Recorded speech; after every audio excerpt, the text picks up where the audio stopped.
Hello friends, आइए पढ़ते हैं फ्यूचर परफेक्ट कंटिन्यूअस टेंस के बारे में। इस टेंस की पहचान यह है कि इसके अंत में रहा होगा, रही होगी, रहे होंगे और वाक्य के बीच में समय से भी आया रहता है।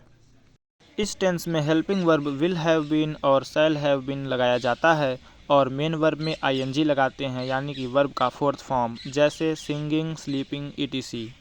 समय से को दिखाने के लिए सिंस और फॉर का प्रयोग करते हैं। सिंस का प्रयोग पॉइंट ऑफ टाइम को दिखाने के लिए और फॉर का ड्यूरेशन के लिए, जैसे since 2 o'clock for 2 hours। Since और फॉर के बारे में अधिक जानकारी के लिए इस चैनल पर अपलोड किया हुआ प्रेजेंट परफेक्ट कंटिन्यूअस टेंस को देख लीजिए। आइए अफर्मेटिव सेंटेंस का अनुवाद करना सीखते हैं। वह 2 घंटे से गाना गा रही होगी। यहाँ 2 घंटे से आया है और अंत में रही होगी आया है, इसलिए यह वाक्य फ्यूचर परफेक्ट कंटिन्यूअस टेंस का वाक्य है।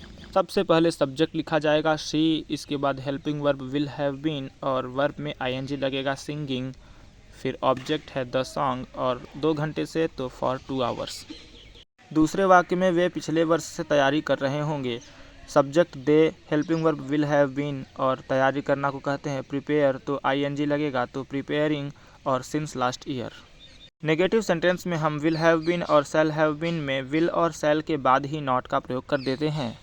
आइए एग्जाम्पल की सहायता से समझते हैं। वह तिरपाल पर सुबह से नहीं कूद रही होगी।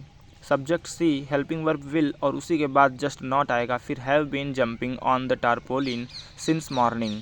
नीचे वाले टारपोलिन की स्पेलिंग ही सही है। नेक्स्ट सेंटेंस, मैं कल से विद्यालय नहीं जा रहा हूँगा। सब्जेक्ट आई के साथ शैल या विल दोनों लग सकता है, लेकिन आजकल विल का प्रयोग ज़्यादा होने लगा है। I shall not have been going to school since tomorrow. यहाँ भी आपने देखा कि शैल के बाद ही तुरंत नॉट का प्रयोग किया गया है। इंट्रोगेटिव सेंटेंस 3 प्रकार के होते हैं, WH type, yes no type और चॉइस टाइप इंट्रोगेटिव सेंटेंस। आइए WH टाइप इंट्रोगेटिव सेंटेंस को देखते हैं। मेरा बच्चा बचपन से कहाँ तैर रहा होगा। सबसे पहले question word where, helping verb will, फिर सब्जेक्ट माई चाइल्ड और आधे बचे हुए हेल्पिंग वर्ब को हैव बीन को, उसके बाद फिर वर्ब स्विमिंग और बचपन से तो सिंस चाइल्डहुड, फिर क्वेश्चन मार्क लगाना ना भूलें। यहाँ हिंदी वाले सेंटेंस के अंत में क्वेश्चन मार्क होगा। अभी तक आपने प्रीवियस वीडियोस में ये देखा था कि क्या से शुरू होने वाले सेंटेंस अक्सर यस नो टाइप होते थे, लेकिन क्या शब्द बीच में भी आ सकता है। वह सुबह से क्या पढ़ रही होगी, तो question word what, helping verb will और सब्जेक्ट सी, फिर बचा हुआ हेल्पिंग वर्ब हैव बीन, उसके बाद वर्ब में आईएनजी और सिंस मॉर्निंग, फिर question mark.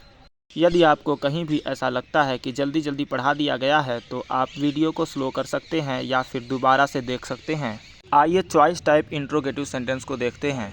Choice type interrogative sentence की पहचान यह है कि यह हेल्पिंग वर्ब से शुरू होगा और वाक्य के बीच में ही और भी आया रहेगा।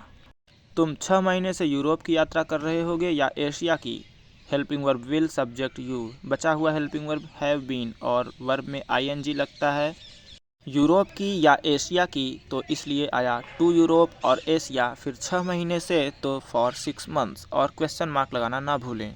इस तरह से हमने टेंस के सारे पार्ट्स को फिनिश कर लिया है। इंग्लिश को रोचक तरीके से सीखने के लिए हमारे साथ जुड़े रहें। जय हिंद।